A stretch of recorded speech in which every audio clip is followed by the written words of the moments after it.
Hello students, welcome back to my YouTube channel. हम पढ़ रहे हैं essential of repertorisation 6th edition by professor doctor Shashikant Tiwari. In the last video हमने पढ़ा था मॉडर्न रिपर्टरीज और अब हम सारी मॉडर्न रिपर्टरीज कवर कर चुके हैं। तो अब हम स्टार्ट कर रहे हैं with the clinical repertories. So let's get started.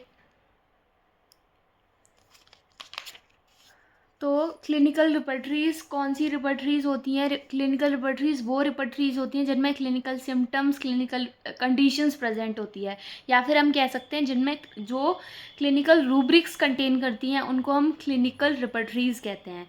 तो क्लिनिकल रिपर्टरीज के हेल्प से हम ऐसे केसेस में जहाँ पर जो क्लिनिकल सिम्टम्स हैं, जो कॉमन सिम्टम्स हैं वो प्रोमिनेंट हैं, ऐसे केसेस में हम क्लिनिकल रिपर्टरीज की मदद से सिमिलम फाइंड कर सकते हैं। जहाँ पर पैथोलॉजिकल सिमिलरिटीज़ प्रेजेंट है, कॉजिशन मोडेलिटीज़ एंड कॉन्कोमिटेंट्स प्रेजेंट है, ऐसे केसेस में हम क्लिनिकल रिपर्टरीज का यूज़ करते हैं। तो क्लिनिकल रिपर्टरीज वो रिपर्टरीज हैं जिनमें बहुत सारे क्लिनिकल रूब्रिक्स होते हैं अलग अलग सिस्टम्स में। अब क्लिनिकल रिपर्टरीज दो तरह की होती हैं, एक जो पूरी बॉडी को कवर कर रही हैं, दूसरी वो जो सिर्फ एक पर्टिकुलर डिसीज़ कंडीशन या पर्टिकुलर पार्ट के बारे में जो इन्फॉर्मेशन कंटेन करती हैं। अब जैसे पूरी बॉडी को कवर कर रही हैं, उसका एग्जांपल क्या है हमारी, जैसे clinical repertory by J H. Clarke. तो clinical repertory by J H. Clarke, इसमें कोई भी पर्टिकुलर ऑर्गन, पर्टिकुलर डिसीज़ नहीं है, ये जनरल क्लिनिकल रिपर्टरी है। तो जो जनरल क्लिनिकल रिपर्टरी होती है that is covering the whole body, और दूसरी वाली that deals with a disease और कंडीशन, क्लिनिकल कंडीशन और अ पार्ट, जैसे वेरिज का आई या फिर बेल्स का डायरिया। तो जनरल क्लिनिकल रिपर्टरी में clinical repertory by J H. Clarke and materia medica with repertory by O E. Boericke. तो जो हम मटेरिया मेडिका पढ़ते हैं, बोरिक्स मटेरिया मेडिका, उसमें एक रिपर्टरी भी है पीछे सेक्शन में। तो जो मटेरिया मेडिका वाला पार्ट है वो विलियम बोरिक ने दिया है, और जो रिपर्टरी वाला पार्ट है वो ओ.ई. बोरिक ने दिया है। तो आप कंफ्यूज नहीं होना, हमें ये पता होता है कि ये मटेरिया जो हम पढ़ते हैं वो बाय विलियम बोरिक है, बट उसका जो रिपर्टरी सेक्शन है वो ओ.ई. बोरिक ने दिया है। नेक्स्ट हम देखते हैं scope and limitations of the clinical repertories. तो स्कोप क्या है इसका? जो क्लिनिकल रिपर्टरीज हैं वो यूज़ होती हैं in the study of homeopathic therapeutics as well as materia medica. Materia medica और होम्योपैथिक थेरेप्स में, मतलब होम्योपैथिकल थेरेपेटिक्स के लिए और मटेरिया मेडिका के लिए यूज़ करते हैं हम क्लिनिकल रिपर्टरीज। इसमें हम ऐसे केसेस को रिपर्टराइज करते हैं जिनमें मेंटल जनरल्स नहीं होते, फिजिकल जनरल्स नहीं होते, बल्कि कॉमन सिम्टम्स ज़्यादा होते हैं, रिच इन कॉमन सिम्टम्स। तो क्लिनिकल रिपर्टरीज हम तब यूज़ करेंगे उन केसेस में जिनमें कॉमन सिम्टम्स ज़्यादा होंगे, ऐसे केसेस जिनमें क्लिनिकल डायग्नोसिस प्रेजेंट है, या फिर ऐसे केसेस जिनमें बहुत कम सिम्टम्स हैं। बेसिकली हम जो थेरेप्स वाला प्रैक्टिस करते हैं, थेरेपेटिक प्रैक्टिस करते हैं कि हाँ भाई थेरेप्स के बेसिस पे ये पर्टिकुलर डॉक्टर हैं, ये थेरेप्स के बेसिस पे दवाई देते हैं। तो थेरेप्स के बेसिस पे मतलब शॉर्ट सिम्टम्स के बेसिस पे कुछ सिम्टम्स लिए और मेडिसिन प्रिस्क्राइब कर दी, that is based on clinical repertories. तो हम कह सकते हैं ऐसे केसेस को हम क्लिनिकल रिपर्टरी में रिपर्टराइज कर सकते हैं।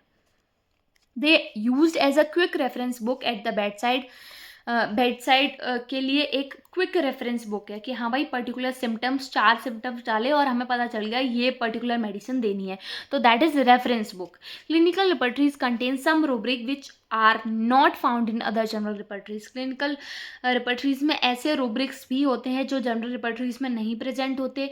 They can be they can become a good companion in the study of such rubrics. और ऐसे रूब्रिक्स की स्टडी के लिए ये एक अच्छा कंपेनियन हो सकती है। कौन अच्छा कंपेनियन हो सकती है? हमारी क्लिनिकल रिपर्टरी।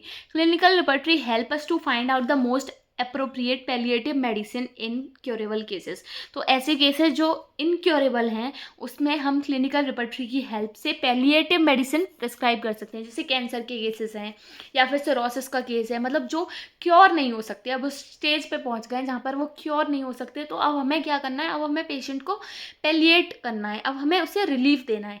वैसे तो हम हमेशा ट्राई करते हैं कि होम्योपैथी की मदद से हम हमेशा क्योर पे जाएं, वो भी कंप्लीट क्योर पे, कि हमें सिर्फ सिम्टम्स नहीं हटाने, हमें क्या करना है? कंप्लीट पिक्चर पर ध्यान देना है उसकी।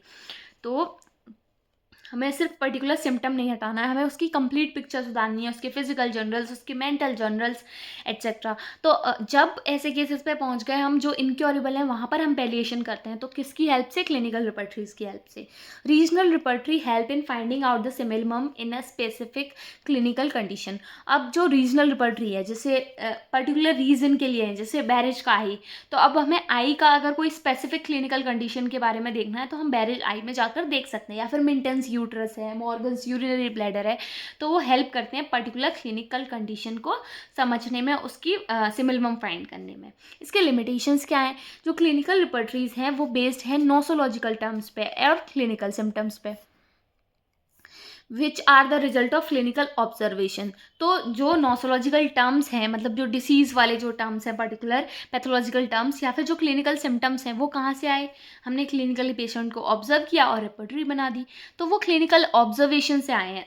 तो उनका जो यूज़ है वो भी लिमिटेड है पर्टिकुलर टाइप के केसेस के लिए, कि मान लीजिए एक कोई पर्टिकुलर रूब्रिक दे दिया, उसमें बता दिया कि हाँ आई पेन होगा, आई रेड होगी, ये, तो अब वो पर्टिकुलर जब वो सिम्टम्स हमें मिलेंगे तब हम उस मेडिसिन को यूज़ कर सकते हैं। तो वो पर्टिकुलर टाइप ऑफ केसेस में ही फिट होते हैं। They are mainly use for reference work, इसीलिए इनको क्लिनिकल रिपर्टरी को हम मेनली रेफरेंस वर्क की तरह यूज़ करते हैं। तो हमने क्लिनिकल रिपर्टरी के बारे में क्या पढ़ा कि क्लिनिकल रिपर्टरीज क्या हैं? ये वो रिपर्टरीज हैं जिनमें बहुत ज़्यादा क्लिनिकल रूब्रिक्स होते हैं अलग अलग सिस्टम में। दो तरह की होती हैं, covering the whole body and which deals with disease condition और अ डिसीज पार्ट, या फिर और अ पार्ट। ठीक है, जो क्लिनिकल रिपर्टरी जो होल बॉडी को कवर करती हैं वो है clinical repertory by J.H. Clarke, the prescriber by J.H. Clarke, clinical repertory that is added to Boericke materia medica, that is हमने पढ़ा था by O.E. Boericke, repertory by O.E. Boericke. अब जो क्लिनिकल कंडीशन और पार्ट से belong करती हैं वो है Berridge eye, Minton uterus, Morgan urinary bladder, Bell's diarrhoea, intermittent fever by HCLN and Robert's rheumatic remedy and therapeutics of fever by WAL। तो ये सारे हैं। ठीक है, नेक्स्ट अब हम देखते हैं जनरल क्लिनिकल रिपर्टरीज। तो जनरल क्लिनिकल रिपर्टरीज कौन कौन सी हैं? तो जनरल क्लिनिकल रिपर्टरी मतलब जो होल बॉडी को कवर कर रही हैं, तो उनमें आती है हमारी clinical repertory by J.H. Clarke, the prescriber by J.H. Clarke, and one more, that is clinical repertory associated with the Boehringer Materia Medica, that is Oscar E. Boerig's repertory, clinical repertory। तो ये तीन हम पढ़ेंगे किसमें? General repertory में। तो first one is the clinical repertory by J.H. Clarke. हालांकि इतना है नहीं इसमें, पर जो भी डेटा है उसे याद करना, क्योंकि इतने सारे रिपर्टरीज होते हैं तो हम कंफ्यूज हो जाते हैं। जैसे थेरेपेटिक्स ऑफ फीवर और इंटरमिटेंट फीवर, कौन सा WALN ने दिया है, कौन सा HCLN ने दिया है, तो यहाँ पर कंफ्यूजन होती है। तो हमें वही क्लियर करके पढ़ते हुए जाना है ताकि हमें रट जाए, जैसे हमने मॉडर्न रिपर्टरीज को रटा है, जैसे हमने मिडिल टाइम को रटा है, अर्ली को रटा है, वैसे। तो clinical repertory by J.H. Clark हम पढ़ रहे हैं। तो ये कब पब्लिश हुई थी? ये पब्लिश हुई थी इन द ईयर 1904। ये 1904 में पब्लिश हुई थी और ये बेस्ड है dictionary of materia medica by J.H. Clarke. J.H. Clarke की डिक्शनरी ऑफ मटेरिया मेडिका पर ये बेस्ड है। Dictionary of practical materia medica by J.H. Clarke पर बेस्ड है। 1904 में ये पब्लिश हुई थी। इसमें जो नंबर ऑफ ड्रग्स थे हमारे, 1063 ड्रग्स थे रिपर्टरी पार्ट में। तो जो रिपर्टरी पार्ट है जो हम पढ़ रहे हैं clinical repertory by J.H. Clark, उसमें 1063 ड्रग्स थे, 52 एब्रीविएशंस थे जो 2 बार आए थे, appear twice. 52 abbreviations have appear twice. तो एक्चुअल नंबर अगर एक्चुअल नंबर देखें, मतलब 1063 टोटल नंबर ऑफ ड्रग्स थे। 1 second, okay, so 1063 total number of drugs थे और 52 2 बार आए थे। तो 2 बार अगर 52 आए हैं तो हम उसको हटा देंगे, तो 1063 minus 52 is 1011 that is 1011 actual number of drugs थे। तो आपसे ये भी पूछा जा सकता है कि कितने ड्रग एनलिस्टेड थे, दैट इज 1063। अगर हम कितने ड्रग्स अपीयर्ड हुए थे ट्वाइस, तो 52 थे जो जिनके एब्रीविएशन 2 बार आए थे। फिर आपसे ये भी पूछा जा सकता है कि एक्चुअल नंबर ऑफ ड्रग्स कितने थे, तो 1011।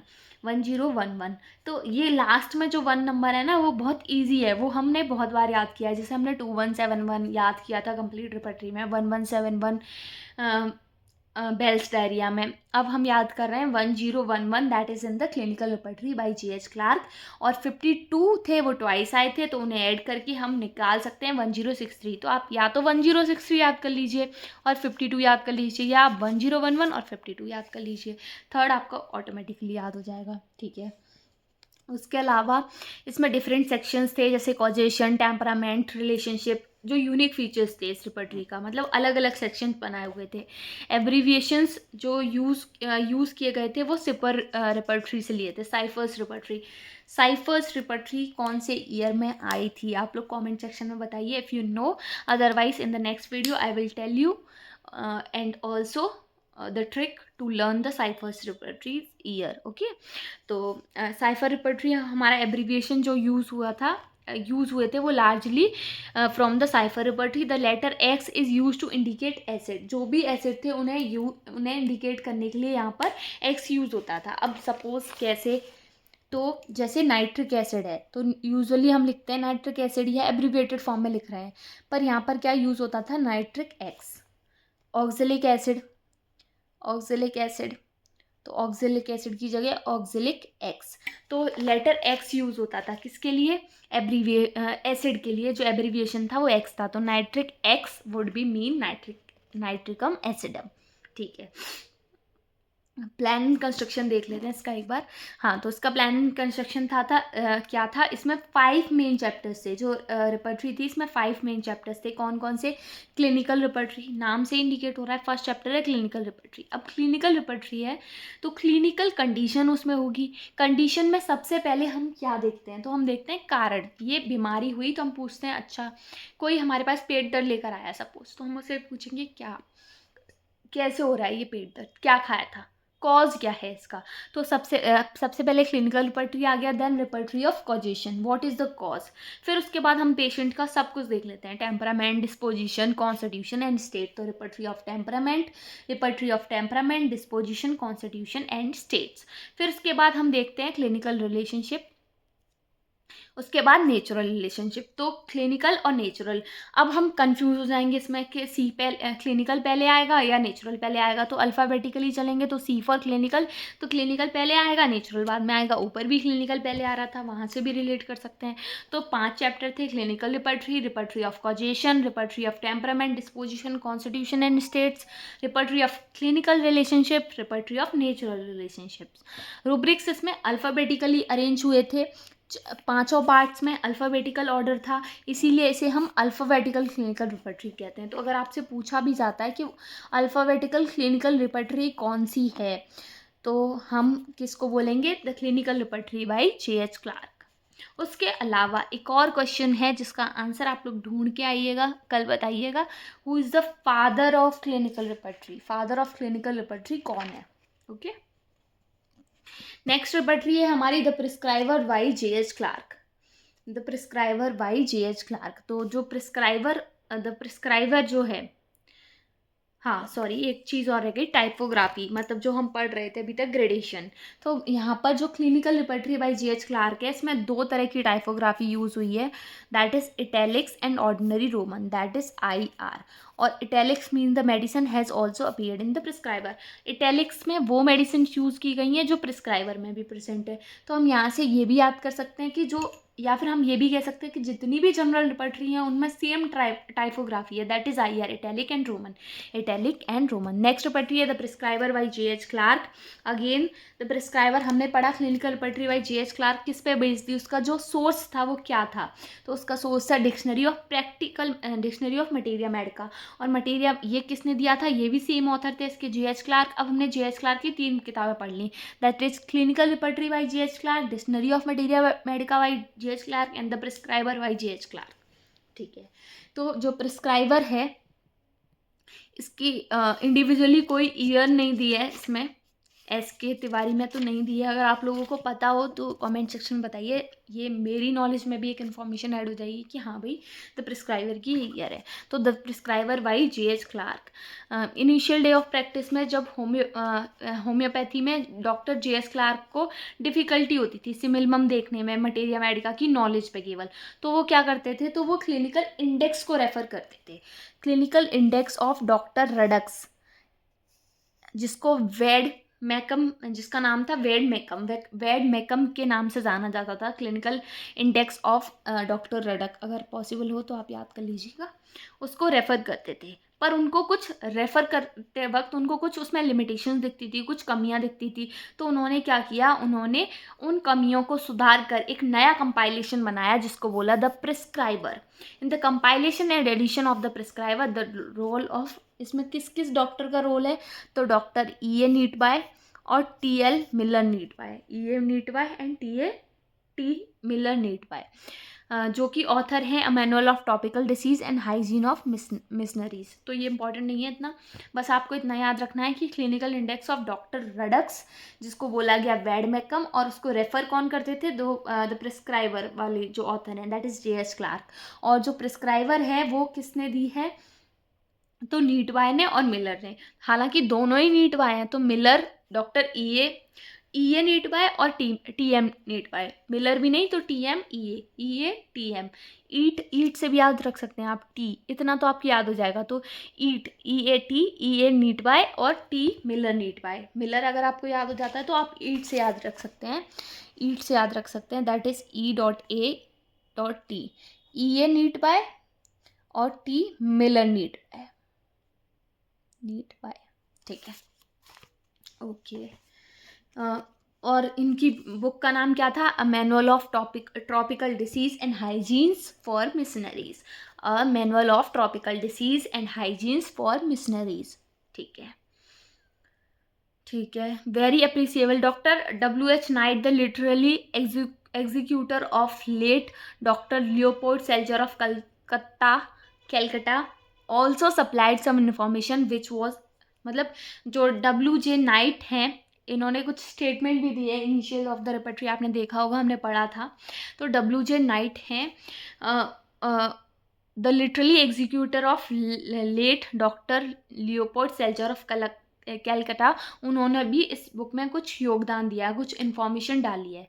जो प्रिस्क्राइबर है उसमें क्या दिया, उसमें ट्रीटमेंट और डायरेक्शंस दिए हैं, किसके लिए, instead of dealing with the generalities and minute particulars for ready application to any cases of disease, मतलब जनरलिटीज़ माइन्यूट पर्टिकुलर्स के अलावा के बजाय उन्होंने ट्रीटमेंट और डायरेक्शंस बताई हैं। इसमें 428 मेडिसिन्स हैं। तो द प्रिस्क्राइबर में नंबर ऑफ ड्रग्स कितने हैं, 428, इन the prescriber number of drugs 428, nothing absolute और एक्चुअल इनलिस्टेड, ऐसा कोई नंबर नहीं है। तो हमने पढ़ा कि जो क्लिनिकल रिपोर्ट थी J.H. क्लार्क की, उसमें 2 तरह के नंबर ऑफ ड्रग्स थे, दैट इज़ इनलिस्टेड, और फिर जो ट्वाइस वाले थे उनको हटाकर एक्चुअल। तो इनलिस्टेड वाले थे 1063 और जो बाद में हटाकर आया एक्चुअल नंबर वो था 1011। लेकिन इन द प्रिस्क्राइबर केवल 428 ड्रग्स हैं, 428। प्रिस्क्राइबर में कितने ड्रग्स हैं, 428 ड्रग्स हैं। In the prescriber number of drugs are 428, ठीक है। नेक्स्ट, जो पूरी बुक है उसको डिवाइड किया गया है 2 पार्ट में, 4 पार्ट में, मतलब दो मेन सेक्शन में, और मेन सेक्शन के अलावा 4 पार्ट्स में डिवाइड किया गया है। तो मेन सेक्शंस क्या है, फर्स्ट है इंट्रोडक्शन टू द प्रिस्क्राइबर और दूसरा है द प्रिस्क्राइबर। तो जो फर्स्ट सेक्शन है उसको 4 पार्ट में डिवाइड किया गया है। फर्स्ट क्या है, इंट्रोडक्शन टू द प्रिस्क्राइबर। तो इंट्रोडक्शन टू द प्रिस्क्राइबर में हमारे क्या क्या आता है, 4 पार्ट में डिवाइड कर दिया। पार्ट 1 में आता है हाउ टू प्रैक्टिस होम्योपैथी, ये अंदर का मटेरियल आपको इतना नहीं पढ़ना है, इतना कोई ज़रूरी नहीं है। पार्ट फर्स्ट है हाउ टू प्रैक्टिस होम्योपैथी। अब हम देख रहे हैं प्रिस्क्राइबर का इंट्रोडक्शन दे रहे हैं कि एक प्रिस्क्राइबर है, तो अब प्रिस्क्राइबर को क्या क्या आना चाहिए। तो how to practise homeopathy, prescriber तो तभी बनोगे ना जब तुम्हें पता होगा प्रैक्टिस कैसे करना है होम्योपैथी को। दूसरा, प्रैक्टिस कैसे करना है, ये आ गया। मेन इंपॉर्टेंट जो आर्ट है होम्योपैथी की, दैट इज केस टेकिंग। तो part 2 deals with the case taking. ऐसे याद करेंगे ना तो आप भूलेंगे नहीं। तो पार्ट 1 प्रिस्क्राइबर को क्या क्या पता होना चाहिए, how to practise homeopathy, case taking. Then the third part में plans of the prescriber, how to use it, मतलब क्या प्लान है उसका, कैसे रूल्स हैं प्रिस्क्रिप्शन के, एग्जाम्पल्स क्या हैं उसके प्रिस्क्रिप्शन के, और उन्हें कैसे यूज़ करना है। तो थर्ड है प्लान ऑफ प्रिस्क्राइबर। और पार्ट 3 एंड पार्ट 4 में आते हैं list of remedies, list of drugs, abbreviations and science, कि उसके ड्रग्स की जो लिस्ट है, एब्रीविएशंस हैं और साइंस हैं। तो हमने पढ़ा कि इसके दो मेन सेक्शन है। फर्स्ट है the introduction to the prescriber, first है इंट्रोडक्शन टू द प्रिस्क्राइबर, जिसमें हमारे 4 पार्ट्स आते हैं, द प्रिस्क्राइबर, एंड सेकंड है द प्रिस्क्राइबर। 4 पार्ट कौन से? फर्स्ट सेक्शन में that is how to practise homeopathy, case taking, plan of prescriber and the list of remedies. How to practise homeopathy, case taking, plan of prescriber and the list of remedies. ठीक है। फिर second section the prescriber है, जो कि main part है, जो deal करता है the treatment of disease arrange alphabetically. ठीक है। तो आपसे क्वेश्चन ये भी पूछा जा सकता है कि जो द प्रिस्क्राइबर है उसका जो सेकंड सेक्शन है उसका नाम क्या है? तो द प्रिस्क्राइबर इटसेल्फ, क्योंकि वो मेन सेक्शन है। क्यों मेन सेक्शन है? अब ये आपको कैसे रिलेट होगा? First one is the main, usually ऐसा होता है, पर यहाँ पर सेकंड वन मेन क्यों है? क्योंकि जो रेपर्टरी का नाम है वही सेकंड सेक्शन का नाम है, तो मेन को हम वही देंगे ना। जो मुख्य सदस्य होगा उसका नाम लिखते हैं ना घर के नेम प्लेट पे, तो द प्रिस्क्राइबर रेपर्टरी का नाम है और the prescriber he second section का नाम है, तो इसीलिए ये मेन पार्ट है, मेन सेक्शन है, और जो डील करता है treatment of the disease arranged alphabetically. ठीक है।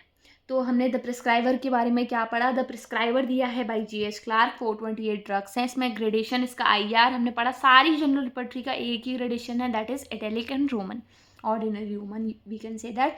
2 सेक्शन है, introduction to prescriber and the prescriber. सबसे पहले हमने इंट्रोड्यूस कराया कि ये पर्टिकुलर पर्सन है। फिर उसके बाद जब हम उसे इंट्रोड्यूस करा देते हैं तो वो एक अपना नाम बना लेता है, अपना एक ऑरा क्रिएट कर लेता है। तो हमने बताया कि देखो ये प्रिस्क्राइबर है। फिर बाद में जब उसने अपनी पहचान बना ली तो बन गया द प्रिस्क्राइबर। तो first is the introduction to prescriber and second is the prescriber. The prescriber is the main part and introduction deals with how to practice homeopathy, case taking, plan of prescriber and list of remedies. ठीक है। I hope you guys are doing well and understanding well. Special features क्या हैं इस repertory के? तो जो name of disease हैं उन वो मेन रूब्रिक्स से रेफर किया कर सकते हैं हम, can be referred as main rubrics. मतलब जो नेम ऑफ डिसीज है ना वो मेन रूब्रिक्स की फॉर्म में दिए गए हैं।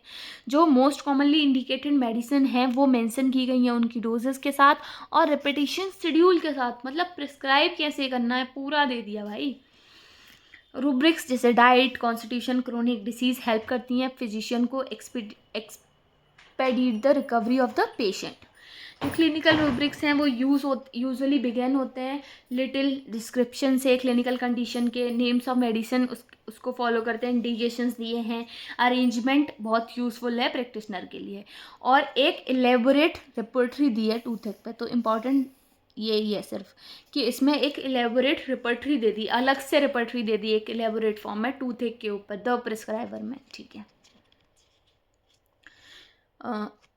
तो ये और द प्रिस्क्राइबर जो दिया है वो किसने दिया है? EAT, that is EA Neatby and TM Neatby, that is T Miller Neatby. और ये जो बेस्ड था रेफर किया है वो कहाँ से? क्लिनिकल इंडेक्स ऑफ डॉक्टर रोडक्स, जिसका नाम है वेडमेकम। ठीक है। नेक्स्ट रेपर्टरी है हमारी the clinical repertory by Oscar E Boericke MD, Oscar E Boericke, that is OE Boericke. इसका जो मटीरिया मेडिका पार्ट है वो किसने दिया है? विलियम बोरिक ने। तो जो होम्योपैथिक मटीरिया मेडिका है बाय विलियम बोरिक, उससे अटैच्ड रेपर्टरी है वो है clinical repertory by OE Boericke. ये रेपर्टरी सबसे पहले कब आई थी? 1906 में। द प्रिस्क्राइबर कब आई थी? कोई ईयर मेंशन नहीं की गई है। The clinical repertory by G.H. Clarke कब आई थी? इन 1904। तो in 1904 the clinical repertory by G.H. Clarke और the clinical repertory by OE Boericke first appear हुई थी 1906 में, पर इसका जो 9th एडिशन आया था वो 1926 में आया। कुछ बुक्स में ये 1927 में भी देते हैं, 1927 में भी देते हैं OE बोरिक इन 1927। ठीक है। ग्रेडेशन सेम होगा, क्या होगा ग्रेडेशन? जो हमने पीछे यूज़ किया था दैट इज़ IR। हाँ, यहाँ एक क्लार्क का स्टेटमेंट दिया है। स्टेटमेंट हमसे यूजुअली एग्जाम में पूछे जाते हैं तो हम देख लेते हैं। I only offer it as one and that the most elementary of the methods by which the similar, that is to say the homeopathic remedy, may be found. I offer it as a one, मतलब एक की form में दी है, and that the most elementary of the methods by which the similar, that is to say जिससे हम similar homeopathic remedy निकाल सकते हैं। तो this is the statement by doctor Clarke. Plan of construction, इसमें बहुत सारे चैप्टर्स दिए हैं. नंबर ऑफ चैप्टर्स कितने हैं इसमें? 25 चैप्टर्स हैं. फर्स्ट चैप्टर है माइंड और लास्ट चैप्टर है modalities, that is aggravation and एमेलियोरेशन. Next है अरेंजमेंट ऑफ रूब्रिक्स. तो अरेंजमेंट ऑफ रूब्रिक्स इसमें किया गया है, जैसे कोई भी सिम्टम है, फॉर एग्जांपल सबसे पहले अल्फ़ाबेटिकल ऑर्डर में रूब्रिक्स अरेंज किए गए हैं और हर एक रूब्रिक्स को एक्सटेंसिव फॉर्म में देखा गया है. जैसे हमने कैंट में पढ़ा था, STME फॉलो करता था रूब्रिक का जो पैटर्न था, side, time, modalities and extension. यहाँ पर क्या दिया है? सबसे पहले कॉज दिया है, देन टाइप दिया है, then location, then character of. जैसे हेडेक है तो सबसे पहले इसका cause, type, location, character, then concomitance and modalities, जिसमें आएगा एग्रावेशन एंड एमेलियोरेशन. देन है इंपॉर्टेंट फीचर्स. तो हर एक रिपर्टरी में हमने नंबर ऑफ ड्रग्स पढ़े हैं. तो in the repertory, clinical repertory by J.S. Clarke, the number of drugs थे हमारे 1063. 52 ड्रग्स थे जो अपीयर्स ट्वाइस हुए थे और उसके बाद हमने उन्हें सब्ट्रैक्ट किया था, तो 1011 ओरिजिनल नंबर ऑफ ड्रग्स थे. 1011 ओरिजिनल नंबर ऑफ ड्रग्स थे. यहाँ पर क्या है, टोटल नंबर ऑफ ड्रग्स कितने हैं? 1049. और 5 ड्रग्स ऐसे थे जो अपीयर हुए थे twice because of their dual name, जैसे सिमिसिफ्यूगा और एक्टिया रेसिमोसा. ये है एक ही मेडिसिन, पर कहीं पर सिमिसिफ्यूगा लिख दिया, कहीं पर एक्टिया रेसिमोसा. ऐसे करके 5 ऐसी मेडिसिन थी जिनको 2 अलग अलग नाम से दिखाया था, तो वो 2 बार आई थी. तो उनको हटा. Index provide a list of 1414. तो अगर हम देखें कि जो इनिशियली जो नंबर ऑफ ड्रग्स था वो हमारा था 1414, -5 जो हटा दी, जो हमने ट्वाइस आई थी, तो हमारा आया 1409. तो एक्चुअल नंबर ऑफ ड्रग्स थे 1409 और टोटल नंबर ऑफ ड्रग्स थे हमारे 1414. और J.S. क्लार्क में हमारे टोटल नंबर ऑफ ड्रग्स थे 1063 और एक्चुअल नंबर ऑफ ड्रग्स थे 1011. ठीक है. उसके अलावा टेक्निकल क्लिनिकल टर्म्स को रूब्रिक्स की तरह यूज़ किया गया था. रेमेडीज़ को अल्फ़ाबेटिकल ऑर्डर में अरेंज किया गया था. इटैलिक्स इंडिकेट करता था most frequently verified clinical repertory. 2 gradation थे ना, इटैलिक एंड रोमन. तो इटैलिक किस लिए यूज़ किया गया था? इंडिकेट करने के लिए कि ये वेरीफाइड और क्लिनिकल रेमेडीज़ है, जो इटैलिक वाला था. Index to the repertory facilitate the search of a needed rubrics to a great extent. ठीक है. फिर उसके बाद है हमारी रीजनल क्लिनिकल रिपर्टरी. तो रीजनल क्लिनिकल रिपर्टरी में हम पढ़ेंगे सबसे पहले, इसमें 2 तरह की रिपर्टरी आती हैं, belong to a disease condition और बिलोंग टू अ पार्ट. मतलब that repertory that deals with the disease condition और clinical repertory of a part. तो हम इसमें दोनों पढ़ेंगे. तो फर्स्ट है हमारी the homeopathic therapeutics of diarrhoea. तो अगर हमसे पूछा जाता है कि कौन सी ऐसी रिपर्टरी है, रीजनल रिपर्टरी, जो बाकी रीजनल रिपर्टरी की पायनीर है. तो पायनीर क्या होता है? जो सबसे पहले आता है. तो अगर हमसे पूछा जाता है जो रिपर्टरीज हैं उनकी पायनीर कौन सी है, तो हमने पढ़ा है एंटीसोरिक रिपर्टरी है, वो पायनीर है बाकी सारी रिपर्टरीज की.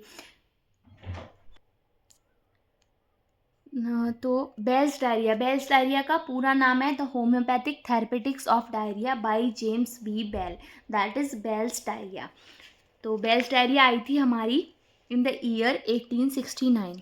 तो इसका फर्स्ट एडिशन आया था 1869 में. तो अगर हमसे पूछा जाता है what is the year of publication of Bell's diarrhoea, that is 1869. This book on diarrhea, dysentery, cholera morbus, cholera infantum, and all other loose evacuations of the bowels contain the remedies and their indications in part 1 and repertory in the part 2. part 1 में remedies और उनके indications दिए हैं, मतलब as a materia Medica दिया है part 1 में. In part 2 repertory दिया है. तो बेस्ट जो होम्योपैथिक थेरेपेटिक्स ऑफ डायरिया है बाय जेम्स बी बेल, उसके कौन से पार्ट में रिपर्टरी पार्ट है? In the part 2. और जो इसका फर्स्ट एडिशन आया था वो 1869 में आया था and the second edition was published in 1881. First edition आया था 1869 में, सेकंड एडिशन आया था 1881 में. फर्स्ट एडिशन आया था 1869 में और सेकंड एडिशन आया था 1881 में. थर्ड एडिशन आया था 1888 में एंड फोर्थ एडिशन आया था 1896 में. तो फर्स्ट इज़ 1869, इसको उल्टा करेंगे तो 1896. तो last is 1896 and second is 1881 and third is 1888. So third edition आया था इसका 1888 में, and the fourth edition that is last addition आया था 1896 में। तो फर्स्ट एडिशन आया था 1869 में, वहाँ से आप याद रख सकते हैं। लास्ट एडिशन उल्टा कर देंगे इसको, 9 को उधर लाएंगे, 6 को उधर ले जाएंगे, that is 1896 is the fourth edition. तो थर्ड एडिशन आया था 1888 में, ठीक है। तो फर्स्ट एडिशन आया था हमारा 1869 में, और किसकी हेल्प से पब्लिश हुआ था ये? मिस्टर टैफल की हेल्प से। सेकंड एडिशन आया था 1888 में, जो एडिट किया गया था WT लार्ड की हेल्प से, LAIRD लैड की हेल्प से। जो थर्ड एडिशन आया था, थर्ड एडिशन 1888 में आया था। इसमें क्या था? थर्ड एडिशन में 4 रेमेडीज़ हटाई गई थी और 5 रेमेडीज़ ऐड की गई थी। तो 4 remedies of little importance has been omitted. कौन कौन सी? कैक्टस, यूफोर्बिया, ओपनसिया और कैस्टोरियम। कैक्टस, यूफोर्बिया, ओपनसिया और कैस्टोरियम। और 5 जो ऐड की गई थी, that is acetic acid, carbolic acid, crotalus, angustura and valeriana. Crotalus, angustura, acetic acid, carbolic acid and valeriana. Acetic acid, carbolic acid, angustura, crotalus and valeriana. Third edition में help की थी correction में, किसने help की थी? तो WJ ग्वेंसे ने, doctor Samuel किम्बेल ने, और JG एलन ने। JG एलन, डॉक्टर सैम्यूल किम्बेल और WJ ग्वेंसे ने हेल्प की थी थर्ड एडिशन की एडिशन में, ठीक है। फोर्थ एडिशन लास्ट एडिशन था, जो पब्लिश हुआ था 1896 में, ठीक है। अभी तक हमने क्या पढ़ा? ये थोड़ा डिफ़िकल्ट है, तो हम एक बार रिवाइज करेंगे। The homeopathic therapeutics of diarrhoea by James B Bell. ये डायरिया, इसके 2 पार्ट्स थे। फर्स्ट जो पार्ट था, पार्ट वन में क्या दिया था? Diarrhoea, dysentery, cholera morbus, cholera इन्फेंटम और बाकी जो भी लूज इवैक्यूएशंस हैं वॉवल्स के, उसकी रेमेडीज़ और इंडिकेशंस दिए थे पार्ट 1 में। पार्ट 2 था हमारा रेपर्टरी पार्ट। इसका फर्स्ट एडिशन आया था 1869 में मिस्टर टैफिल के द्वारा, 1881 में सेकंड एडिशन आया था, 1888 में थर्ड एडिशन आया था, और 1896 में फोर्थ एडिशन आया था। थर्ड एडिशन में 4 रेमेडीज़ रिमूव की गई थी और 5 रेमेडीज़ ऐड की गई थी। 4 रेमेडीज़ कौन सी रिमूव की गई थी? तो द ट्रिक इज CEO होता है ना किसी भी कंपनी का, CEO, that is cactus, castoreum, euphorbia and opuntia. Cactus, castoreum, euphorbia and opuntia. और जो 5 रेमेडी ये रिमूव की गई, इनको हटा दिया गया था, और जो ऐड की गई थी वो थी हमारी acetic acid, crotalus, angustura, carbolic acid और वेलेरियाना। तो कैब से हम याद रखेंगे, CA 2 बार आएगा। C for crotalus, C for carbolic acid, 2 acid हैं, C for crotalus, C for carbolic acid, A for acidic acid, A for angustura. मतलब जो लेटर रिपीट हो रहे हैं उनमें एक एसिड है, आपको ऐसे याद रखना है। तो C for carbolic acid, A for acidic acid, C for crotalus, A for angustura और V फॉर वेलेरियाना। अगर नहीं भी याद होती तो धीरे धीरे हो जाएंगी, इतनी कोई परेशानी वाली बात नहीं है। और थर्ड एडिशन को करेक्ट करने में हेल्प की थी WJ ग्वेंसे ने, डॉक्टर सैम्यूल किम्बेल ने और JG एलन ने, ठीक है। इसके 2 पार्ट्स थे। पार्ट 1 था रेमेडी एंड देयर इंडिकेशन, और सेकंड पार्ट था हमारा द रेपर्टरी पार्ट, ठीक है। पार्ट 1 में हाँ ठीक है, पार्ट 1 प्लान ऑफ कंस्ट्रक्शन देखते हैं। तो पार्ट 1 को, इस बुक को 2 मेन पार्ट में डिवाइड किया गया, हमने देख लिया remedy and indication, and the part second is repertory part. अब जो पार्ट 1 में क्या क्या आ रहा था? स्टूल, एग्रावेशन, क्योंकि डायरिया पर है पूरा, diarrhoea, dysentery, cholera morbus, cholera infantum, सब कुछ इवैक्यूएशंस बॉवल्स के, दैट इज स्टूल के बारे में। तो स्टूल का aggravation, then amelioration, before stool, during stool, after stool, और अकम्पनीमेंट। जनरली हम केस टेकिंग लेते हैं तो हम पहले पूछते हैं स्टूल का कैरेक्टर कैसा है। तो स्टूल, अब किसी ने बताया कि डायरिया है, तो हम पूछेंगे एग्रावेट किससे होता है, एमिवेट किससे होता है, क्या खाकर बढ़ता है, किससे नुकसान होता है, ये सब। तो एग्रावेशन एंड एमुलेशन। फिर हम पूछते हैं पेन, मान लीजिए अगर हम पूछ रहे हैं पेन, तो हम पूछेंगे बिफोर स्टूल होता है, ड्यूरिंग स्टूल होता है या आफ्टर स्टूल होता है। अगर किसी ने बताया वॉमिटिंग, नॉजिया, तो बिफोर स्टूल होता है, ड्यूरिंग स्टूल होता है या आफ्टर स्टूल होता है? तो before stool, during stool, after stool. उसके बाद स्टूल ही गड़बड़ है, ये स्टूल के साथ साथ ब्लड तो नहीं आता, कुछ और तो नहीं आता, म्यूकस तो नहीं आता, दैट इज अकॉम्पनीमेंट्स, अकॉम्पनीमेंट्स। तो stool, aggravation, emigration, before stool, during stool, after stool and accompaniments.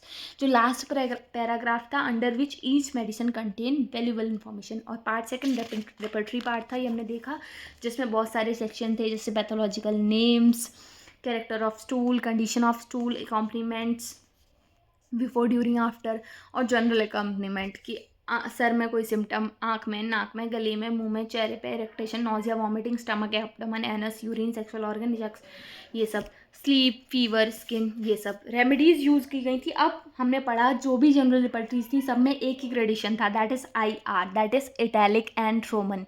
But यहाँ पे जो टाइपोग्राफी है वो है 4, दैट इज़ कैंट वाली क्या है, BIR, बोल्ड, इटैलिक, रोमन, और इसके अलावा एक बॉर्निंग हसन की भी ऐड करते हो, that is Roman in parenthesis. तो BIRR, that is bold, italic, Roman, Roman in parenthesis. या फिर आप ऐसे भी याद कर सकते हैं, कोई बीर नाम का एक पर्सन है, he is rip, Bir rip, Bir को डायरिया हुआ और बीर हो गया रिप, तो due to diarrhoea Bir rip, तो BIR, और रिप, रिप मतलब रोमन इन पैरेंथेसिस, यानी कि रोमन इन ब्रैकेट। ठीक है। नंबर ऑफ मेडिसिन कितनी है हमारी बेल्स डायरिया में?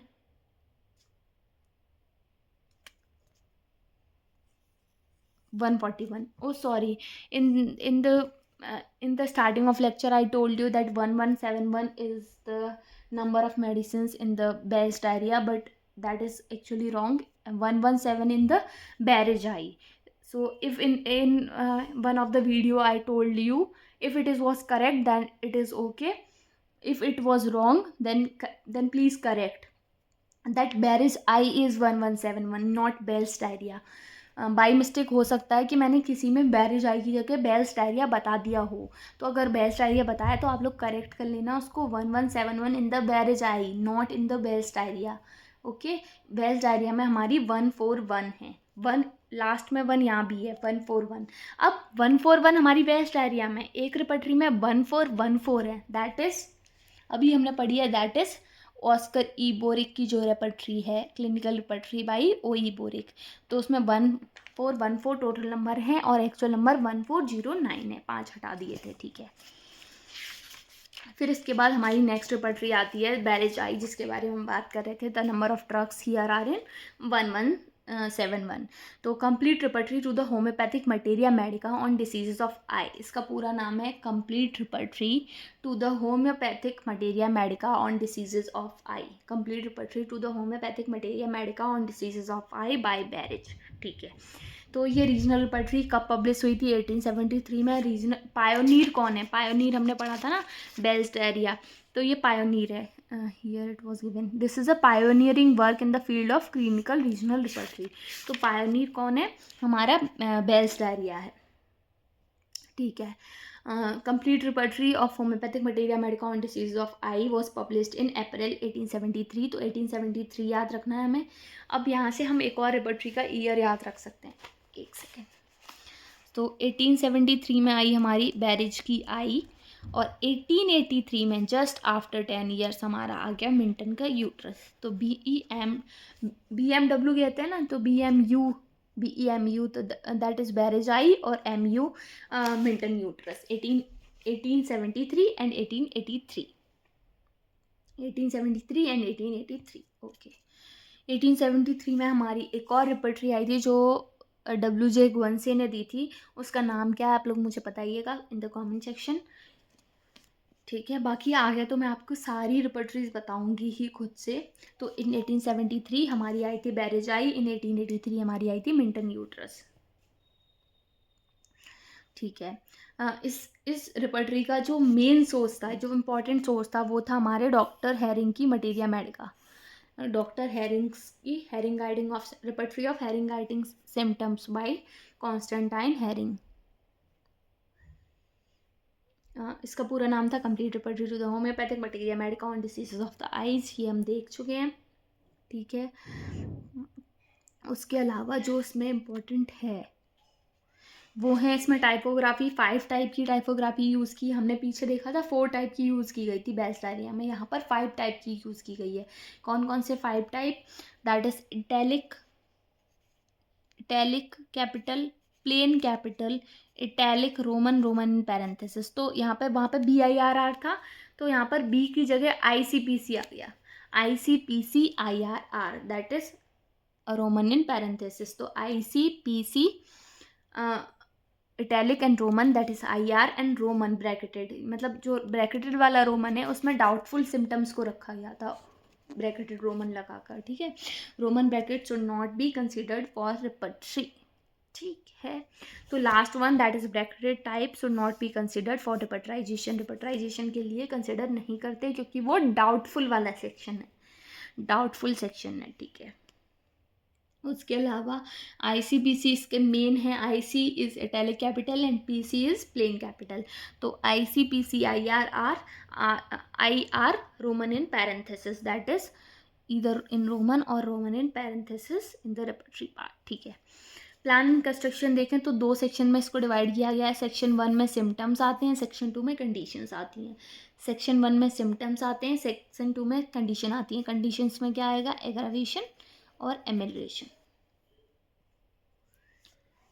हर एक सेक्शन को अलग अलग डिवाइड किया गया है। तो जैसे कोई भी सिम्टम है तो सेक्शन 1 में क्या आ गया? फंक्शन आ गया, एनाटॉमिकल रीजन आ गया, जनरल कैरेक्टर एंड सीक्वेंस और उसका डायरेक्शन, फिर right side then left side.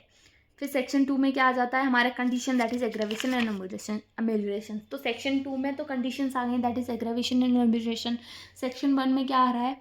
तो function, anatomical regions, general character, sequence and direction, right side and left side, right side and left side.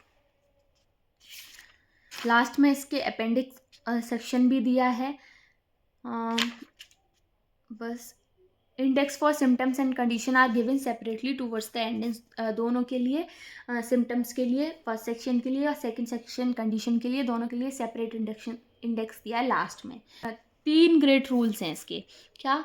Careful selection करना है, single remedy देनी है और minimum dose देनी है। Total number of medicine used in this repertory is 1171 और 2171 थी हमारी कंप्लीट रिपर्टरी में। नेक्स्ट है हमारी uterine therapeutics by Henry Minton. Uterine therapeutics आई थी हमारी 1883 में। 1873 में एक बुक पब्लिश हुई थी, दैट इज़ बैरेज आई, जो हम पढ़ चुके हैं, बैरेज आई। और यूट्राइन थेरेपेटिक्स पे हम 2 बुक्स पढ़ेंगे। मतलब ईएस हमसे पूछा जाता है तो 2 बुक्स पूछी जाती हैं। तो ऑप्शन में आपको यूट्राइन थेरेपेटिक्स जब आएगा तो आपको ध्यान देना है, जो यूट्राइन थेरेपेटिक्स है वो दी है हेनरी मिंटन ने, जो repertory of uterine therapeutics and materia Medica है वो दी है CJ हेम्पल ने। तो जहाँ पर therapeutics, repertory and materia Medica दोनों आ गए, वो हेम्पल हम याद रखेंगे वहाँ। यूट्राइन थेरेपेटिक्स एक यूजफुल मोनोग्राफ है प्रॉब्लम ऑफ मेंसेस पे और उससे रिलेटेड जो भी फंक्शंस हैं वो। हेनरी मिंटन इसकी ऑथर हैं, 1883 में ये आई थी। इसके जो एडिटर हैं homoeopathic journal of obstetrics and diseases of women and children भी उन्होंने एडिट किया, that is Henry Minton, who was the editor of किसके? तो हमसे पूछा जा सकता है journal of obstetrics and disease of women and children किसने दी थी? तो वो भी हेनरी मिंटन ने दी थी। He has authored a very valuable work, disease of women and children. Disease of women and children भी उन्होंने ही ऑथर की थी, उन्होंने ही लिखी थी। इसमें सिम्टम्स बहुत ज़्यादा लार्ज नंबर ऑफ सिम्टम्स दिए हैं, लार्ज पार्ट सिम्टोमेटोलॉजी से कवर है, लार्ज पार्ट ऑफ सिम्टम। और इसका जो लास्ट सिम्टम वाला पार्ट था वो पब्लिश हुआ था the American journal of homoeopathic materia Medica during the years 1874 और 1875। और ये अरेंजमेंट जो इसका बुक का है वो बेस्ड है किस पे? The homeopathic therapeutics of diarrhoea by James B Bell. और जेम्स बी बेल का डायरिया कब आया था? 1869 में। 1869 में आया था हमारा जेम्स बी बेल का डायरिया। 1899 में आई थी हमारी मॉर्गन्स का यूरिनरी ब्लैडर या फिर यूरिनरी ऑर्गन्स, ठीक है। तो पूरे बुक को 2 पार्ट में डिवाइड किया गया है। कौन कौन से हैं? 2 पार्ट। फर्स्ट पार्ट है जिसमें रेमेडीज़ दी हैं और उनका इंडिकेशन दिया है। फर्स्ट पार्ट में रेमेडीज़ और उनका इंडिकेशन दिया है। पार्ट सेकंड रेपर्टरी पार्ट है। तो फर्स्ट पार्ट में रेमेडीज़ और उनका इंडिकेशन दिया है। इसमें अलग अलग सेक्शंस दिए हैं, जैसे मेंसेस बिफोर, जैसे हमने स्टूल में देखा था, सबसे पहले स्टूल आया था, स्टूल के बाद कैरेक्टर था वहाँ पर, यहाँ पर कैरेक्टर नहीं है। Wait for a second. हाँ, स्टूल के बाद वहाँ पर एग्रावेशन एमिलेशन थे कि मतलब कैसा है, कैरेक्टर क्या है, बढ़ रहा है, घट रहा है, क्या हो रहा है, एग्रावेशन। यहाँ पर एग्रावेशन एमिलेशन नहीं है। मेंसेस के बाद direct before, menses after, during, वहाँ पर भी था बिफोर, ड्यूरिंग, आफ्टर, लास्ट में कॉम्पोनेंट्स थे। यहाँ पर लास्ट में मेंस्ट्रुएशन से रिलेटेड जो बीमारियाँ हैं, जैसे एमेनोरिया हो गया, मेट्रोरेजिया हो गया, लोकिया हो गया, तो वो सारे आ गए, लिकोरिया हो गया, कॉन्कोमिटेंट्स, देन एग्रावेशन एंड एमिलेशन। वहाँ पर पहले ही दे दिया था स्टूल, देन एग्रावेशन एमिलेशन, उसके बाद बिफोर, ड्यूरिंग, आफ्टर था।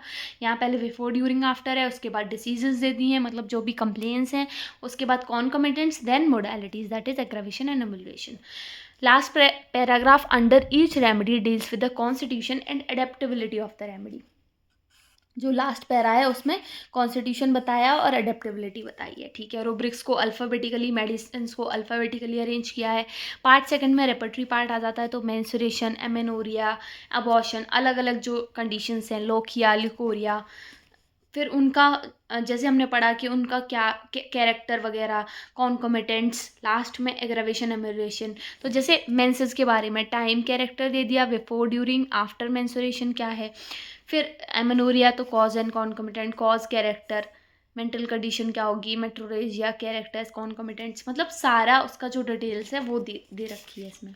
ये कुछ इंपॉर्टेंट नहीं है इसमें। जो टाइपोग्राफी है वो 2 तरह की यूज़ की गई है, जैसा कि हमने पढ़ा था, इटैलिक एंड रोमन। बाकी इटैलिक एंड रोमन 4 और क्लिनिकल रेपर्टरीज में यूज़ की गई, that is covers the whole body, that is clinical repertory by J.H. Clark, the prescriber by J.H. Clark, और clinical repertory of Boric, उसमें भी इटैलिक एंड रोमन थी। उसके अलावा एक और रेपर्टरी है, homeopathic therapeutics of respiratory system, जो हम आगे पढ़ेंगे। उसमें भी जो टाइपोग्राफी है वो है इटैलिक और Roman, homeopathic therapeutics of respiratory system, ठीक है। हाँ, नेक्स्ट है हमारी the therapeutics of fever. The therapeutics of fever एक और रेपर्टरी जो आपको याद रखनी है, आगे आएगी तो मैं बता दूंगी, वरना अभी बस आप इतना याद रख लीजिए कि जो मॉर्गन यूरिनरी ऑर्गन है या फिर मॉर्गन यूरिनरी ब्लैडर है वो आई थी 1899 में, क्योंकि 1869 में हमने बेल्स डायरिया याद किया था, वहाँ से बेल्स के बी से हम याद रख सकते हैं, यूरिनरी ब्लैडर भी आई थी 1899 में।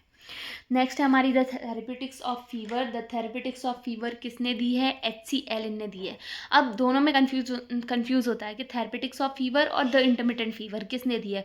तो थेरेप्स is the consonant, T is the consonant, और here all the words are H and C are consonant. So थेरेप्स वाली दी है HCl ने, हमारे वाले एल ने हमारे खुद के, एंड इंटरमिटेंट फीवर दी है विलियम WALN ने इंटरमिटेंट फीवर। तो WLN को यहाँ पर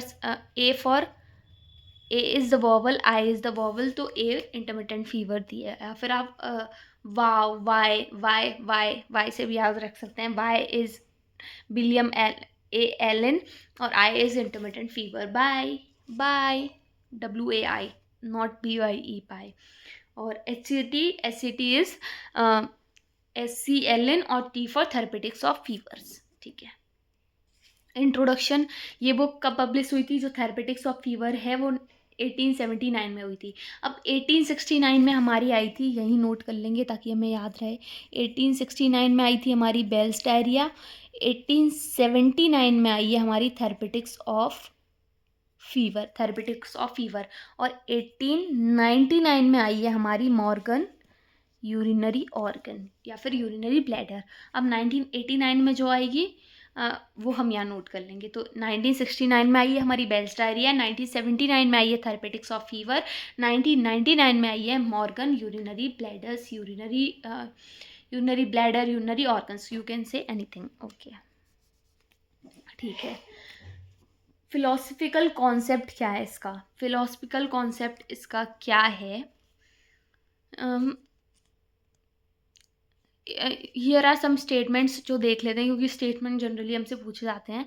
it is the patient not the fever that is chiefly and specially to be considered. It is the individual with his or her peculiar idiosyncrasy and constitutional inheritance which we have to deal. उन्होंने कहा है कि ये patient, it is the patient को deal करना है, हमें fever से डील नहीं करना है. चीफली हमें पेशेंट को कंसिडर करना है, एक इंडिविजुअल जिसकी खुद की पिक्यूलियर इडियोसिंक्रेसीज हैं, खुद का कॉन्स्टिट्यूशनल इनहेरिटेंस है, जिससे हमें डील करना है.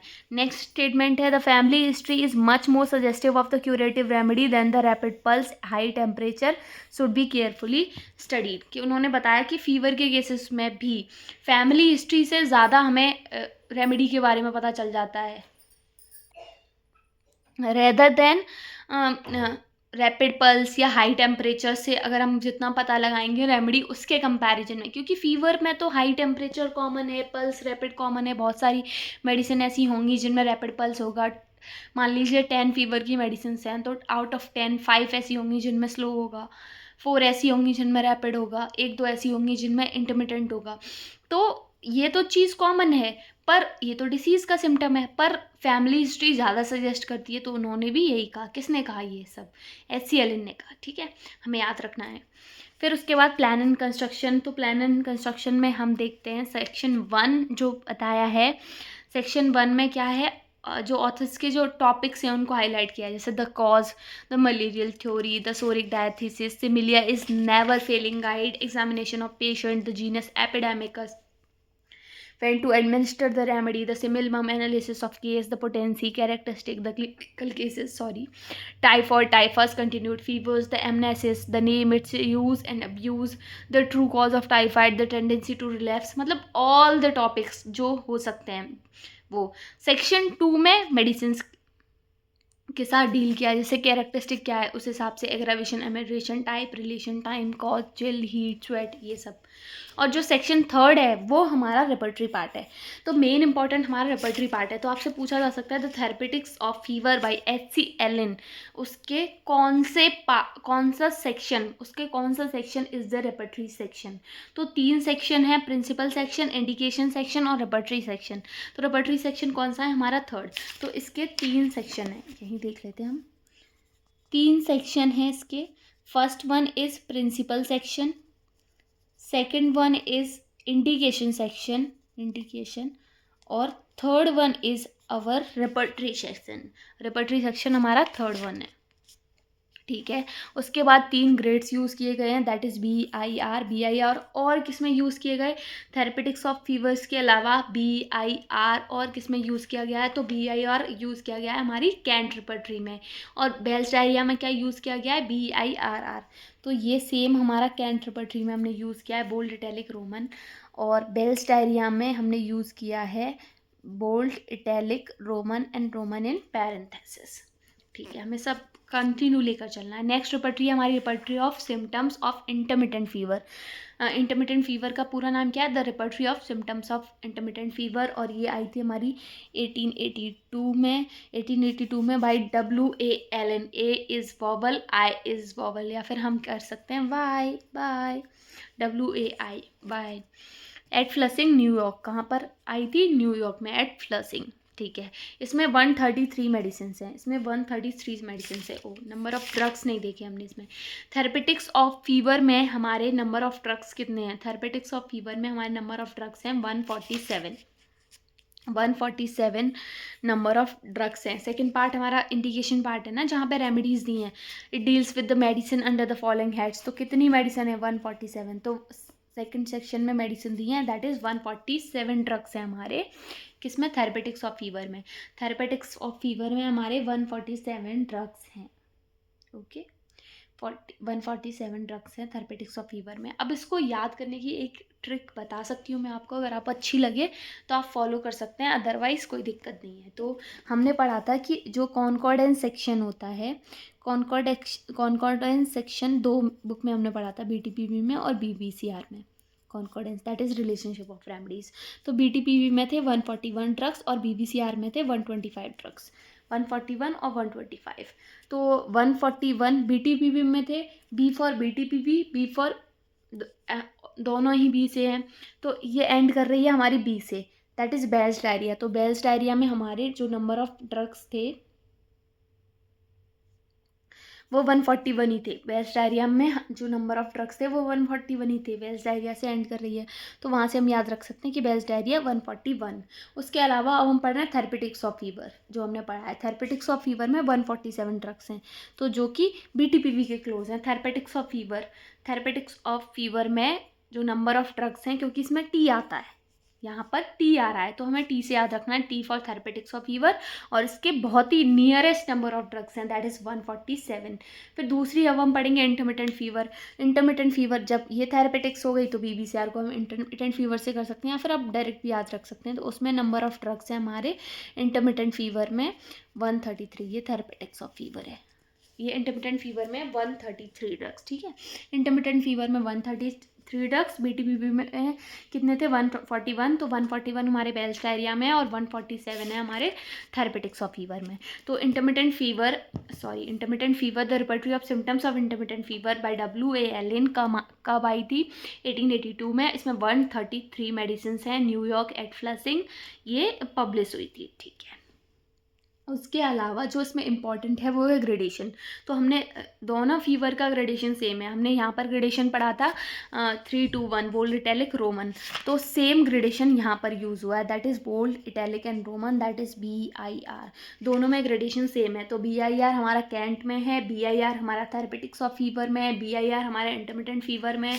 अब यहाँ से हमने तीनों साथ याद कर लिए, कौन सा? बेल्स डायरिया, इंटरमिटेंट फीवर और थेरेपेटिक्स ऑफ फीवर। तो तीनों में ग्रेडेशन सेम है, दैट इज़ BIR। बस बेल्स डायरिया में R को ब्रैकेट में और दिया गया है, that is Roman in parenthesis. ये आपको याद रखना है, ठीक है। फिर उसके बाद इसके जो सोर्सेज हैं वो क्या है? थेरेपेटिक्स ऑफ फीवर जो उससे पहले आ गई वो सोर्स होंगे लिपीज रिपर्टरी, BTPV और Gross on comparative materia medica. Lippe's repertory क्यों है? क्योंकि इसका ग्रेडेशन से हम याद रख सकते हैं। जिनका ग्रेडेशन BIR है, टैलिक, रोमन है, उसका सोर्स कैंट या लिपी होगा ही होगा। तो लिपीज रिपर्टरी और इसका सोर्स है, और बोनिंगसन थेरेपेटिक पॉकेट बुक इसका सोर्स है, therapeutics of fever by HC Allen इसका सोर्स है, और ग्रॉस ऑन कंपैरेटिव मटेरिया इसका सोर्स है। इसमें जो इंटरमिटेंट फीवर में जो ड्रग्स यूज़ किए किसने? WAL ने, वो हाई पोटेंसीज में यूज़ किए, टिंचर से लेकर हाई पोटेंसीज तक, जैसे भी केस की रिक्वायरमेंट थी। उन्होंने 200 पोटेंसी को बेस्ट अडेप्टेड पोटेंसी माना। He favours remedy administration after the paroxysm of fever पास। मतलब जैसे फीवर आया तो बुखार चढ़ा, बुखार उतरा, तो जब वो पैरोक्सिज्म, जैसे चिल, हीट, स्वेट, बहुत सारे स्टेज होते हैं ना, तो एक बुखार का जब बुखार चढ़ना शुरू हुआ और जब मेन अपने पीक पे पहुंचा, फिर वो उतर गया, जब वो पास हो गया, तब उन्होंने कहा कि तब मेडिसिन दी। उन्होंने कहा कि तब मेडिसिन देना चाहिए जब पैरोक्सिज्म पास हो जाए, ठीक है। प्लान ऑफ कंस्ट्रक्शन में जो एंटायर बुक है उसको 4 मेन सेक्शन में डिवाइड कर दिया गया, like stages of intermittent fever, जैसे chill, heat, sweat and apyrexia. Chill, heat, sweat. अब सबसे पहले क्या होता है? बुखार आता है, तो बुखार आने से पहले क्या होता है? ठंड लगती है, दैट इज चिल। फिर बुखार आ गया तो पसीना आएगा तभी तो एपायरेक्सिया की स्टेट आ गई, बुखार उतर गया। तो ये स्टेज याद करना इतना कोई डिफिकल्ट नहीं है। ये 4 स्टेजेस हैं, दैट इज सबसे पहले ठंड लगेगी, दैट इज चिल। फिर बुखार तेज आएगा, दैट इज हीट। फिर हम ठंड लग रही है, बुखार आ रहा है, तो हम ओढ़ते हैं, तो हम खुद को कवर करेंगे तो स्वेट होगा, स्वेटिंग होगी, और स्वेटिंग होने के बाद बुखार उतर जाएगा, दैट इज एपायरेक्सिया। और ग्रेडेशन है हमारा bold, italic and roman. Number of drugs है 133, ईयर है 1882, नथिंग इम्पॉर्टेंट इसके अलावा, ठीक है। नेक्स्ट है हमारी skin diseases by MF Douglas. MF Douglas ने 1899 में और कौन सी आई थी? 1899 में हम आई थी मॉर्गन्स यूरिनरी ब्लैडर। तो 1899 में हमारी स्किन डिसीजेज भी आई थी, और किसने दी थी? MF डगलस ने दी थी। इतना कुछ हमें इसके बारे में नहीं पढ़ना, सिर्फ हमें ये याद रखना है कि हाँ एक बुक है। नेक्स्ट हमारी repertory of warts and condylomata prepare की थी किसने? डॉक्टर ओ एम ड्रैक ने और कौन सी दी थी, फुट स्वेट दी थी इन्होंने, अगर आपको पता हो तो, वरना हम रेपर्टरी ऑफ ईयर्स पढ़ेंगे, वहाँ पढ़ेंगे। अभी आप सिर्फ इतना याद रखो, the repertory of skin diseases दी है डॉक्टर एम एफ डगलस ने 1899 में, और ओ एम ड्रैक की आई थी warts and condylomata. The repertory of warts and condylomata was prepared by doctor O M Drake. ठीक है। लीडर्स इन रेस्पिरेटरी ऑर्गन, बस नाम से याद रखो, लीडर्स इन रेस्पिरेटरी ऑर्गन किसने दिए, ईबी नेस ने दी है हमारी लीडर्स इन रेस्पिरेटरी ऑर्गन। ठीक है। फिर उसके बाद है हमारी the rheumatic remedies by H A Robert ने 2 किताबें दी, एक है द रूमेटिक रेमेडीज और दूसरी है सेंसेशन एज इफ, दोनों सेम ईयर में आई हैं, in the same year. Next है हमारी सेंसेशन एज इफ, अगर दी होगी यहाँ तो, नहीं दी तब भी आपको याद रखनी है। एच ए रॉबर्ट्स की 2 किताबें हैं, the rheumatic remedies and sensation as if एक और ने दी है, that is Holcombe sensation as if, but वो पहले आई है। पर रूमेटिक रेमेडीज आई है हमारी 1939 में, और 1939 में ही रॉबर्ट की एक और किताब आई है, that is sensation as if. एक सेकेंड, नेक्स्ट लेक्चर में मैं आपको सारी डिटेल्स क्लियर करके दे दूँगी कि एम एफ डगलस की, ईबी नेस की कौन से ईयर में आई थी, मतलब ये सारी। तो ईबी नेस की आई थी हमारी 1909 में, दी है लीडर्स इन रेस्पिरेटरी ऑर्गन। बाकी मैं एक लिस्ट प्रोवाइड कर दूंगी आपको सारी ईयर्स की और इसकी, जब हम इम्पॉर्टेंट ईयर्स करेंगे तो रेपर्टरी ऑफ रूमेटिक रेमेडीज़ के अलावा एच ए रॉबर्ट ने एक और दी है सेंसेशन एज इफ। ठीक है। इसमें नंबर ऑफ रेमेडीज़ हमारी 215 है, इफ़ पॉसिबल तो याद कर लें। Second part is the repertory part, हमेशा सेकंड पार्ट रेपर्टरी होता है, फर्स्ट प्रायोरिटी हम मटीरिया मेडिका को देते हैं। फिर उसके बाद the therapeutics of respiratory system, ये हम पढ़ रहे हैं। The therapeutics of respiratory system किसने दी है, ये दी है डॉक्टर एम एन वेंडनबर्ग ने। कब दी है, 1984 में, सॉरी 1894 में आई है हमारी the homeopathic therapeutics of respiratory system by 1894, और द रोमेटिक रेमेडीज हमारी आई है 1939 में। 1939 में ही हमने पढ़ा रॉबर्ट्स की एक और आई है सेंसेशन एज इफ, कंफर्म कर दूंगी मैं आपको। ओके। और इसका जो सोर्स है वो क्या है, हेरिंग गाइडिंग सिम्टम, किसका, वेंडनबर्ग का जो बेस्ड है वो किस पे है, हेरिंग गाइडिंग सिम्टम्स पे बेस्ड है। हेरिंग गाइडिंग सिम्टम्स किसकी थी, नर्स पे बेस्ड है हेरिंग गाइडिंग सिम्टम, जिसकी कोई फिलॉसफी नहीं थी। यहाँ पर ग्रेडेशन जो यूज़ हुआ है वो है इटैलिक एंड रोमन, और नंबर ऑफ रेमेडीज़ जो इसमें है वो है 247 रेमेडीज़ हैं हमारी इसमें, और ग्रेडेशन क्या है, ग्रेडेशन है हमारा italic and roman, IR, italic and roman, alphabetically arranged है, cross references have been used in number of places. ठीक है। तो ये था हमारी, अब कंप्लीट हो गई हमारी क्लिनिकल रिपर्टरी। नेक्स्ट टॉपिक है हमारा कार्ड रिपर्टरी का, तो नेक्स्ट वीडियो में हम पढ़ेंगे कार्ड रिपर्टरी के बारे में। अगर आपको कोई डाउट है ईयर्स को लेकर, या फिर नंबर ऑफ ड्रग्स को लेकर, या फिर ग्रेडेशन को लेकर, तो आप कमेंट सेक्शन में पूछ सकते हैं। आई होप आप लोग को ये वीडियो पसंद आया होगा। अगर पसंद आया है तो लाइक करें, चैनल को सब्सक्राइब ज़रूर करें, और कोई भी क्वेरी है तो हमेशा की तरह आप कमेंट सेक्शन में पूछ सकते हैं।